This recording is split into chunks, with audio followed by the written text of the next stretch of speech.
परिचय। क्या तुम्हें पता है रीता त्वचा के संक्रमण से पीड़ित हो गई है? हाँ, लेकिन क्या उसने डॉक्टर को दिखाया? हाँ, डॉक्टर ने उसे देखकर बताया कि यह गोल कृमि संक्रमण है। उसे अपना मुंह खोलने में वास्तव में कठिनाई हो रही है और वो ठीक तरह से खाना भी नहीं खा पा रही है। ओह बेचारी रीता, यह अच्छी बात है कि मैं पूरी तरह से स्वस्थ हूँ। हाँ, लेकिन केवल रोगों से मुक्त होने का ही ये मतलब नहीं है कि तुम पूरी तरह से स्वस्थ हो। तुम्हारा क्या मतलब है? मैं कहना चाहती हूँ कि स्वास्थ्य और रोग अंतर संबंधित हैं, लेकिन व्यक्ति के स्वास्थ्य का निर्धारण करने वाले कुछ अन्य कारक भी हैं। मैं तुम्हें इस बारे में विस्तार से समझाती हूँ।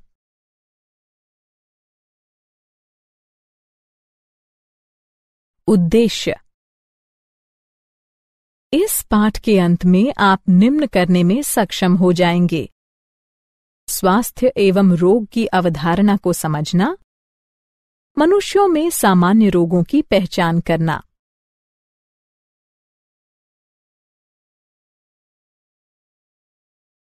स्वास्थ्य एवं रोग। स्वास्थ्य को संपूर्ण शारीरिक, मानसिक और सामाजिक स्वस्थता की अवस्था के रूप में परिभाषित किया जाता है और मात्र रोग की अनुपस्थिति अथवा शारीरिक स्वस्थता ही स्वास्थ्य नहीं है। रोग को शरीर या उसके किसी अंग की उस अवस्था के रूप में परिभाषित किया जाता है जो सामान्य प्रकारों को दुर्बल बनाता है और यह विभिन्न चिन्हों एवं लक्षणों के द्वारा व्यक्त होता है।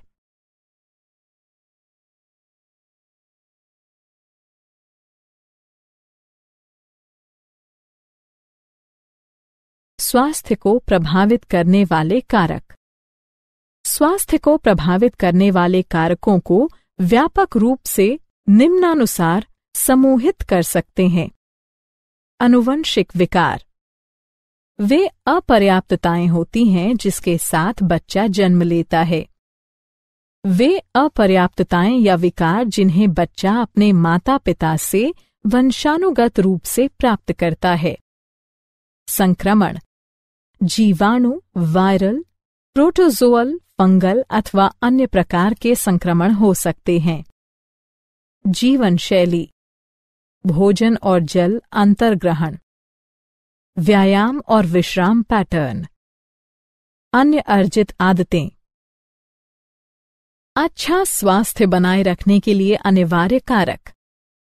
कुछ महत्वपूर्ण कारक जो अच्छा स्वास्थ्य पाने के लिए आवश्यक होते हैं निम्न हैं: संतुलित आहार, व्यक्तिगत स्वच्छता, नियमित व्यायाम, टीकाकरण या प्रतिरक्षण, अपशिष्टों का उपयुक्त निपटान, रोगवाहक नियंत्रण, स्वच्छ भोजन और जल संसाधनों का रखरखाव।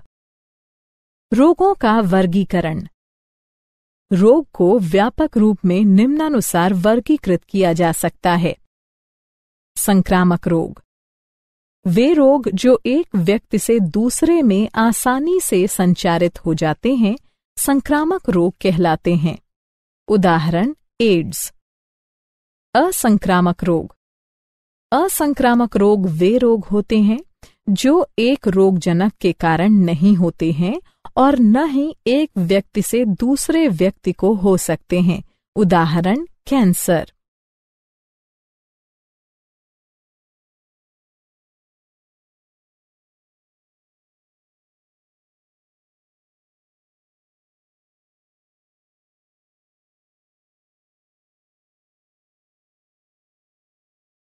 रोगजनक, रोग उत्पन्न करने वाले सूक्ष्मजीव। रोग उत्पन्न करने वाले सूक्ष्मजीवों को रोगजनक कहते हैं।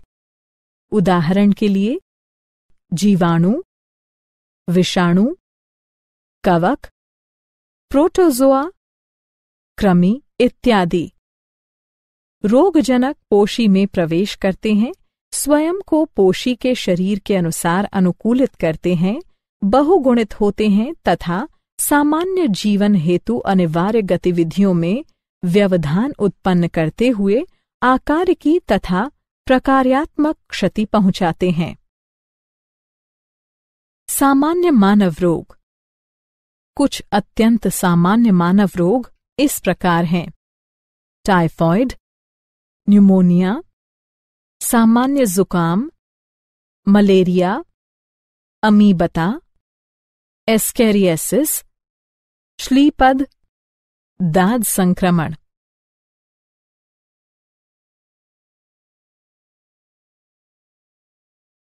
टाइफॉइड। टाइफॉइड ज्वर। कारण: यह साल्मोनेला टाइफी रोगजनक जीवाणु के द्वारा होता है। छोटी आंत को संक्रमित करता है। संचारण के प्रकार: संदूषित भोजन और जल के द्वारा जीवाणु संचारित होता है। अभिलक्षण निम्न सम्मिलित हैं: लगातार उच्च ज्वर 102.2 डिग्री फ़ारेनहाइट से 104 डिग्री फ़ारेनहाइट, कमजोरी, आमाशय में पीड़ा, कब्ज, सिरदर्द, भूख कम लगना। जटिलताएं: कुछ घटनाओं में संक्रमण के निम्न परिणाम हो सकते हैं: आंत्र में छेद, मृत्यु। निदान: टाइफॉइड की पुष्टि विडाल परीक्षण के द्वारा की जाती है। न्यूमोनिया। न्यूमोनिया। कारण: यह स्ट्रेप्टोकोकस न्यूमोनी और हीमोफिल्स इन्फ्लुएंजी नामक रोगजनक जीवाणु के द्वारा होता है।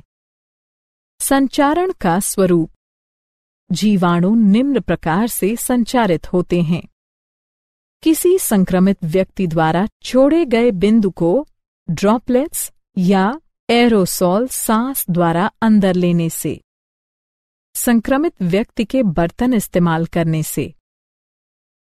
क्रियाविधि की यांत्रिकी: जीवाणु फुफ्फुस लंग्स के वायु कोष्ठ को संक्रमित करते हैं। फलस्वरूप वायु कोष्ठों में तरल भर जाता है, जिसके कारण सांस लेने में गंभीर समस्याएं पैदा होती हैं।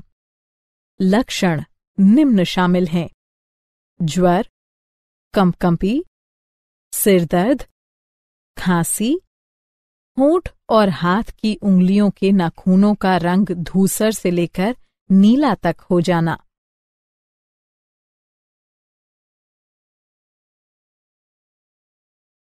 सामान्य जुकाम।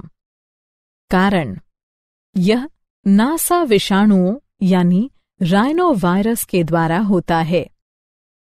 संचारण का स्वरूप: विषाणु निम्न प्रकार से संचारित होते हैं: संक्रमित व्यक्ति के खांसने या छींकने से निकले बिंदुक या एरोसोल जब सांस लेने पर अंदर जाते हैं। पेन, किताबों, माउस आदि जैसे संदूषित वस्तुओं का प्रयोग करने से। क्रियाविधि की यांत्रिकी: यह जीवाणु नाक और श्वसन पथ को संक्रमित करते हैं, लेकिन फेफड़ों को नहीं। लक्षण निम्न शामिल हैं: नाक में जकड़न और आस्राव यानी बहना, कंठदाह, स्वर रूक्षता, खांसी, सिरदर्द, थकावट। यह अभिलक्षण प्रायः 3 से 7 दिन तक रहते हैं। मलेरिया। कारण: यह प्लाज्मोडियम प्लेवाइवैक्स, प्ले मलेरियाई, प्ले फैल्सीपेरम के द्वारा होता है। संचारण का स्वरूप: संक्रमित मादा एनोफिलीज मच्छर के काटने से प्लाज्मोडियम संचारित होता है। क्रियाविधि की यांत्रिकी: प्लाज्मोडियम यकृत कोशिका में अपनी संख्या बढ़ाते हैं और फिर लाल रुधिर कणिकाओं के फटने के साथ ही एक हीमोजोइन पदार्थ निकलता है, जो कंपकंपी और उच्च ज्वर के लक्षणों के लिए उत्तरदायी है। अभिलक्षण निम्न शामिल हैं: प्रत्येक 3 से 4 दिन के अंतराल से कंपकंपी और आने वाले उच्च ज्वर, थकावट। अमीबता, अतीबता या अमीबी अतिसार। कारण यह एंट अमीबा हिस्टोलिटिका नामक प्रोटोजोआ परजीवी के द्वारा होता है। संचारण का स्वरूप यह प्लाज्मोडियम घरेलू मक्खियों द्वारा संक्रमित व्यक्ति के मल से खाद्य और खाद्य पदार्थों तक संचारित होते हैं। संदूषित खाद्य और पेयजल का उपभोग करना संक्रमण के प्रमुख स्रोत हैं। क्रियाविधि की यांत्रिकी यह परजीवी संक्रमित व्यक्ति की बड़ी आंत को संक्रमित करते हैं।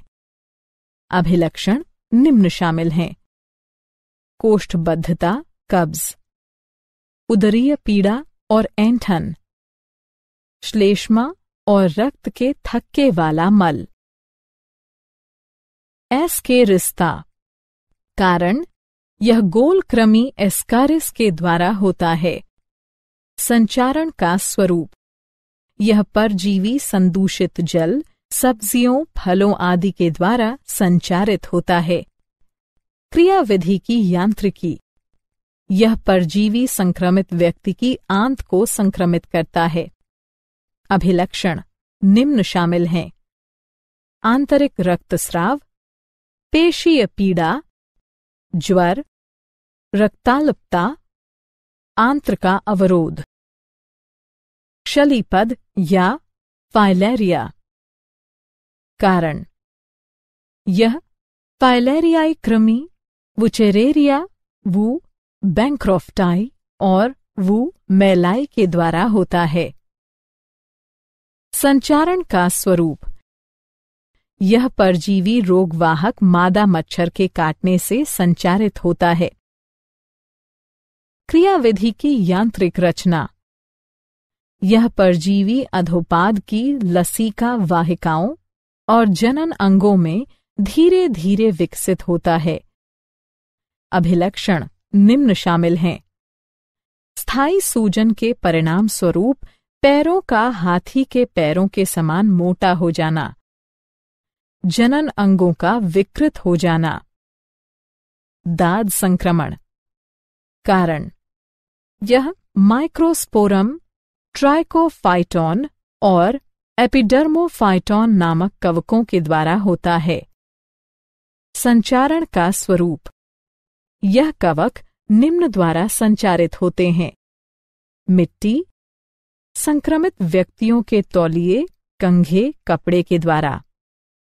क्रियाविधि की यांत्रिकी यह कवक त्वचा के वलनों में ऊष्मा और नमी की उपस्थिति में पनपता है।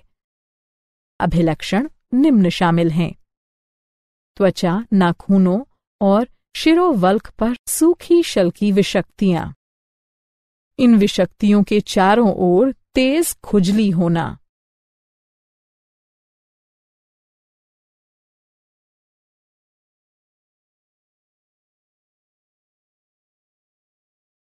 संक्रामक रोगों का निरोध एवं नियंत्रण। संक्रामक रोगों के निवारण और रोकथाम के लिए निम्न उपायों का पालन करना आवश्यक है। पहला, व्यक्तिगत स्वच्छता बनाए रखना, शरीर को साफ रखना, साफ पेयजल और भोजन का उपभोग करना। दूसरा, सार्वजनिक स्वच्छता बनाए रखना, अपशिष्ट पदार्थों और मल मूत्र उत्सर्जन का समुचित निपटान, जलाशयों की समय समय पर सफाई और विसंक्रमण, सार्वजनिक खान-पान प्रबंध में स्वच्छता के मानक का पालन करना।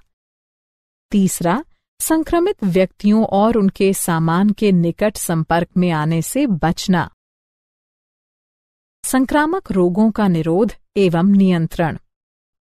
संक्रामक रोगों के निवारण और रोकथाम के लिए निम्न उपायों का पालन करना आवश्यक है। चौथा, रोगवाहकों और उनके प्रजनन स्थलों का नियंत्रण या उन्हें खत्म कर देना। पानी को जमा न होने देना। घरेलू शीतल यंत्रों यानी कूलर की नियमित सफाई। मच्छरदानी का प्रयोग। तालाबों में गम्बुसिया जैसी मछलियां डालना। कीटनाशकों का नियमित अंतराल पर छिड़काव। मच्छरों को अंदर घुसने से रोकने के लिए दरवाजों और खिड़कियों पर जाली लगाना। पांचवा, टीके और प्रतिरक्षणीकरण कार्यक्रमों का उपयोग। क्या आप जानते हैं, मनुष्य की लाल रुधिर कणिकाओं में मलेरिया परजीवी द्वारा मुक्त किए जाने वाले हेमोज़ोइन का पता लगाने के लिए फेमेटोसेकंड लेजर का उपयोग किया जा सकता है। उचित तरंग दैर्ध्य का उपयोग करते हुए हेमोज़ोइन का प्रकाशिक स्पंद उत्सर्जित करने के लिए प्रेरित किया जा सकता है। ये प्रकाशिक स्पंद आसपास के ऊतकों को नुकसान पहुंचाए बिना परजीवी के डीएनए को नष्ट कर सकते हैं।